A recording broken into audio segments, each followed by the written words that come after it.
Good afternoon. School strikes will go ahead in 3/4 of Scotland's council areas next week, despite two trade unions suspending action today.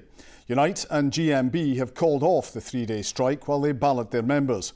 But Unison has recommended members reject the local authority's body COSLA's offer, which would see a rise of between 6 and 10% for the lowest paid school workers. Vanessa Kennedy has more.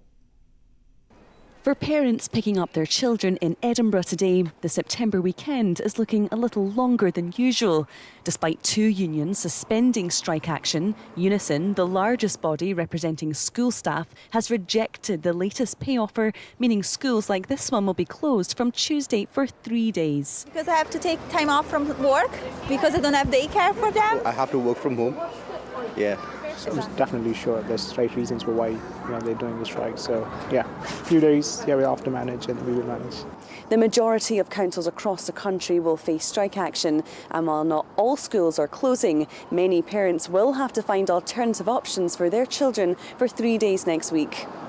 Today, Unite and GMB chose to suspend strike action while they ballot their members, with Unite branding Unison's decision to continue with the walkout as bizarre. This is about taking our members out of poverty pay. I've got members that have got to go to food banks. I've got members that work in 2 jobs as well to try and make ends meet. This offer, a £2,000 for them, will assist those members, the low paid workers. So that's the difference there.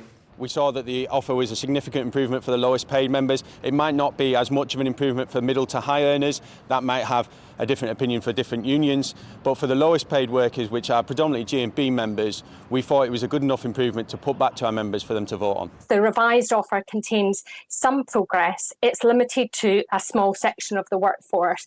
It contains little movement for the majority, and as by far the largest trade union in local government, we have members in every occupation and at every salary level.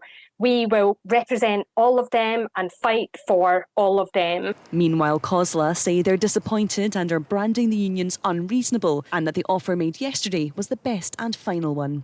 Vanessa Kennedy, STV News.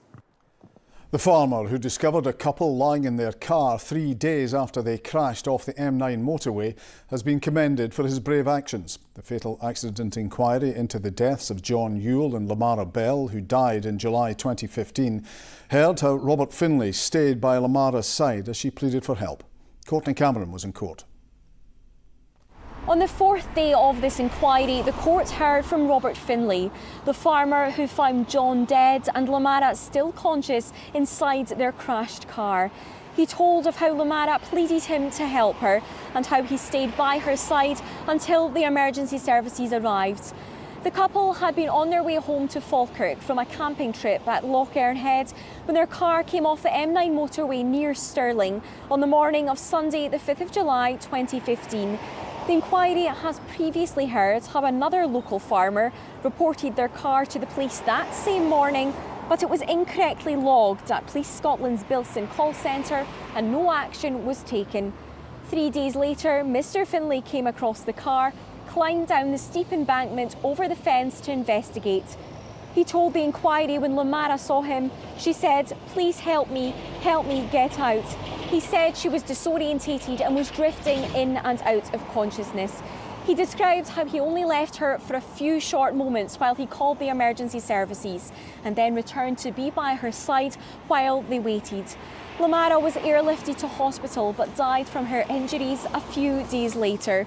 Before Mr Finlay left the witness box, Sheriff Williamson said, "Can I commend you on your actions? It must have been a dreadful scene, and what you did was no small risk to yourself." Police Scotland has previously been fined £100,000 for call handling failings that led to Lamara's death.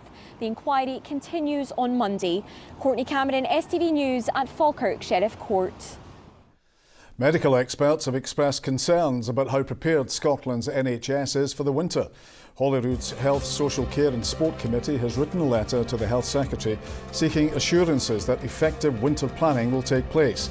They took evidence from senior management and clinicians who agreed that last year's winter planning process came too late. Doctors in Scotland are telling me that they're very worried about the winter ahead, and I think it'll be the worst winter ever for NHS Scotland. We need to sort out recruitment and retention problems and working conditions for staff, and that's in the NHS and in social care. This winter for the NHS will be a really challenging period because of the demands that we are seeing on our NHS overall, which is why we've taken a different approach to how we are developing our winter plan this year, looking at how we can make sure our social care system is working more closely with the NHS, and also making sure that we're putting in place measures that can help to try and relieve some of that pressure in NHS through NHS 24 and through our ambulance service. A 17-year-old boy has been charged in connection with a drugs offence following the death of a teenage girl in Inverkeithing. 14-year-old Carly Kilpatrick took unwell at her home in the early hours of Monday morning and died in hospital a short time later. Nature projects across Scotland have received a share of £3.6 million to scale up vital conservation work. Funds will be distributed to create community growing spaces, restore river catchments and reduce flood risks. This funding is going to community groups, to councils, to different partnerships involved in restoring nature. And it's allow them to develop business proposals that can bring in even more funding so that we can do even more restoration of nature across Scotland. To sport, and the Rangers defender Dujon Sterling hopes the club's win over Real Betis in the Europa League last night can be the spark that ignites their season. Abdullah Sima scored the only goal of the game as the Ibrox club got their group campaign off to a winning start. Hopefully it sparks us to do well. Obviously we're still in for 3 or 4 trophies this season, so that's a positive that we can look forward to. The manager's been under a bit of pressure. How big a result do you think that is for him? I think it's good for him, but we just got to keep going. We just got to get more wins, keep the points going on the board in the league and in this competition in the cup as well to get through to the next round as well. Today I felt like we are all the Rangers. I would say that we are in a good way. I felt like and feel now that I'm very happy. People are happy. The dressing room is happy. So we just need to continue like this. There is games every 3-4 days, so schedule is very busy. We need just to continue like this. Scotland's women's head coach Pedro Martinez Losa has signed a new contract until 2027. The news comes ahead of the Scots Nations League match against World Cup finalists England and Sunderland tonight. The results from the tournament will help determine the groups for Euro 2025 qualifying and qualification to next year's Olympics. And you can watch England against Scotland live on STV tonight. To rugby, and Gregor Townsend says Scotland are playing knockout rugby after making 4 changes to his team to face Tonga at the World Cup. The Scots must win on Sunday to keep their quarter-final hopes alive. Jamie Bothwick reports from Nice. Well, it's been 2 weeks since we've had a Scotland team announcement, more than enough time to get over the disappointment of that defeat to South Africa in Marseille, and Gregor Townsend has chosen to make 4 changes to his starting lineup. In the backs, in comes Chris Harris at 13, preferred to Hugh Jones, while Kyle Steyn starts on the wing, with Darcy Graham dropping to the bench. In the forwards, Rory Sutherland is selected at loosehead prop ahead of Pierre Schoeman, while Scott Cummings takes his place in the second row ahead of Grant Gilchrist. It's been plenty of time between games for Scotland to prepare for this one, and now they're ready to get their World Cup campaign back on track. We need to get a World Cup started. Let you get your World Cup started with your first game, but also your first win. And this is obviously a crucial game for us. It's our knockout stage now. If we lose a game, we're out of the tournament. And every game now ahead of us, we have to approach it with that mentality. I'm guessing they're probably going to target us as their big game that they want to cause an upset in. So we have to be ready for that. They're going to be up for it, and it's going to be a pretty physical encounter, I think. But we'll definitely need to be on it and at our best for this game.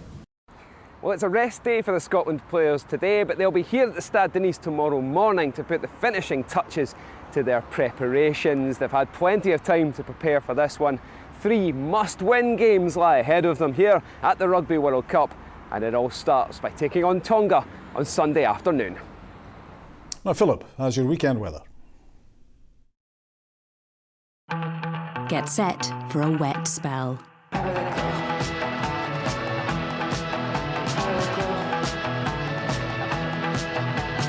TUI sponsors STV Weather.